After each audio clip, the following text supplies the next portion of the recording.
New ইয়র্কে বীর মুক্তিযোদ্ধাগণের সংবর্ধনা সমাবেশে ব্রাজিলের রাষ্ট্রদূত হিসেবে পদোন্নতিপ্রাপ্ত নিউ ইয়র্কের কনসাল জেনারেল সাদিয়া ফাইজুন্নেসা বলেন, দুদেশের বাণিজ্যিক সম্পর্ক মজবুত করব।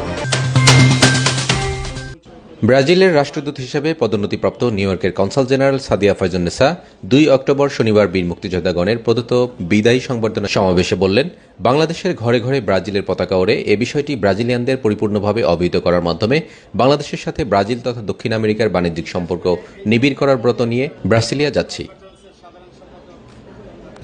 ব্রাজিলে বাংলাদেশের পণ্যের চাহিদা প্রচুর।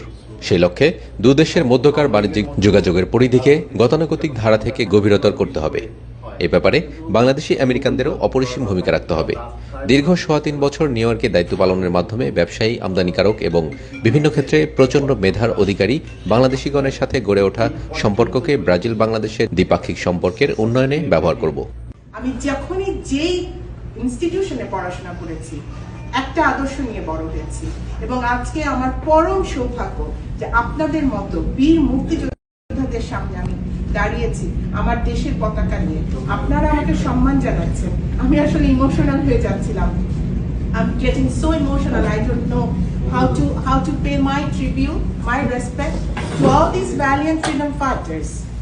মানবতার প্রশ্নে সরব যুক্তরাষ্ট্রে কিভাবে জাতির জনকের খুনি হিসেবে দণ্ডিত রাশেদ চৌধুরী অবস্থান করছে, সে প্রশ্নের অবসানে বাংলাদেশি আমেরিকানদের গণস্বাক্ষর অভিযানের আহ্বান জানিয়ে রাষ্ট্রদূত সাদিয়া বলেন, ৫০,০০০ স্বাক্ষর সংগ্রহ করার পর তা হোয়াইট হাউসে সাবমিট করা দরকার।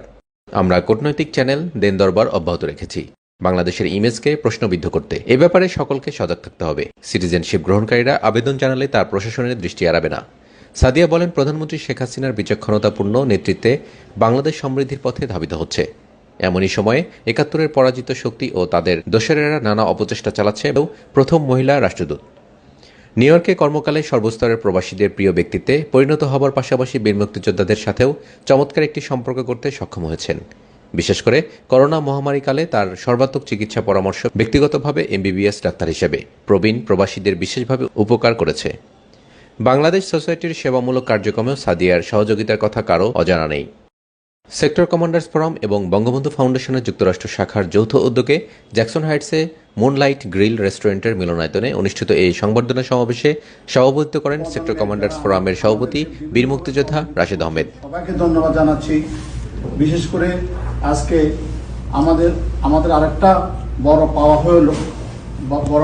পাওয়া হয়েছে, যেটা হারুন হাবিব আমাদের সেক্টর কমান্ডার ফোরাম মুক্তিযুদ্ধ ৭১-এর কেন্দ্রীয় কমিটির মহাসচিব এবং আমার সাথে যারা এখানে। রাষ্ট্রদূত সাদিয়া ফাইজুন্নেসার কর্মজীবনের উত্তরোত্তর সাফল্য কামনা করে আরও বক্তব্য রাখেন সেক্টর কমান্ডার্স ফোরামের কেন্দ্রীয় মহাসচিব, লেখক সাংবাদিক বীর মুক্তিযোদ্ধা হারুন হাবিব, যুক্তরাষ্ট্র শাখার সেক্রেটারি বীর মুক্তিযোদ্ধা Rezaul Bari, Bangladesh liberation war veterans US এর প্রতিষ্ঠাতা সভাপতি বীর মুক্তিযোদ্ধা গোলাম মোস্তফা খান মিরাজ এবং বঙ্গবন্ধু ফাউন্ডেশনের অন্যতম সহসভাপতি রানা ফেরদৌস চৌধুরী। বঙ্গবন্ধুকে ধারণ করি স্লোগানে শুরুতে মুক্তিযুদ্ধে ৩০ লাখ শহীদ, ৭৫-এর ১৫ই আগস্টের কালরাতে জাতির জনক বঙ্গবন্ধু শেখ মুজিব সহ তার পরিবারের সকল শহীদ সদস্য ৩ নভেম্বরের জেল হত্যার ভিকটিমগণের আত্মার প্রতি শ্রদ্ধা জানিয়ে সকলে দাঁড়িয়ে ১ মিনিট নীরবতা পালন করেন। এরপর সেক্টর কমান্ডার্স ফোরাম এবং বঙ্গবন্ধু ফাউন্ডেশনের পক্ষ থেকে লাল গোলাপ শুভেচ্ছা জানান নীলুফা শিরিন, মাহমুদা বাশার, সবিতা দাস এবং নাজিম উদ্দিন। কনসাল জেনারেল হিসেবে কমিউনিটি সার্ভিসে অসামান্য অবদানের স্বীকৃতি হিসেবে সাদিয়া ফাইজুন্নেসাকে হোস্ট সংগঠনের পক্ষ থেকে বিশেষ সম্মাননা ক্রেস্ট প্রদান করা হয় উপস্থিত সকল মুক্তিযোদ্ধাগণের বিপুল করতালির মধ্যে।